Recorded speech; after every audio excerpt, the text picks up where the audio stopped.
કઈ રીતેનું રૂટ છે? જન આક્રોશ યાત્રા મધ્ય ગુજરાતમાં શરૂ થવા જઈ રહી છે.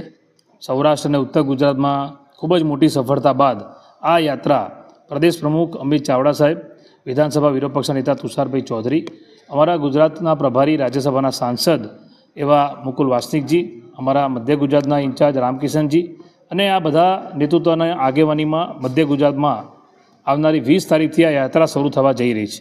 એમાં પણ આ મધ્ય ગુજરાતની અંદર જ્યારે યાત્રાની શરૂઆત થશે ત્યારે એ યાત્રા અલગ અલગ શહેર જિલ્લામાં થઈને લગભગ 25 તારીખની આસપાસ વડોદરા શહેરમાં આવશે, જ્યાં આ જન આક્રોશ યાત્રાનો મુખ્ય હેતુ એ જે લોકોનો આક્રોશ છે, આજે પ્રજામાં જે આક્રોશ છે એ આક્રોશ માટેની આ યાત્રા છે કે આજે લોકો હેરાન છે, પરેશાન છે, ભાજપના નેતાઓ સત્તાના નશામાં મસ્ત છે અને પ્રજા ત્રસ્ત છે.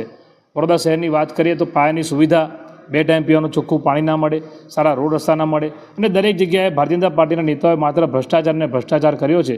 ત્યારે આ તમામ મુદ્દાઓને લઈને ફાયર બ્રિગેડના સંસાધનો હોય કે સ્મશાનમાં જે ભ્રષ્ટાચાર કર્યો છે કે જે વડોદરામાં પૂર આવ્યું અને વિશ્વામિત્રીમાં જે ભ્રષ્ટાચાર, આ બધા મુદ્દાઓને આવનારા દિવસમાં ઉજાગર કરીશું.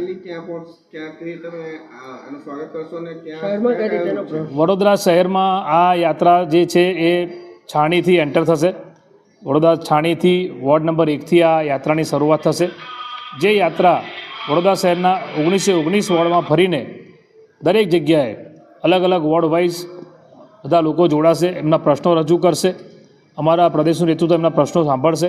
અલગ અલગ જગ્યાએ નાની મિટિંગો પણ થશે, યાત્રાનું સ્વાગત થશે અને આખા વડોદરાના તમામ 19 વોર્ડમાં થઈને અંતે યાત્રા આખો એક દિવસ વડોદરામાં ફરીને મોડી સાંજે અટલાદરા થઈને વડોદરા જિલ્લામાં આ યાત્રા પ્રવેશશે.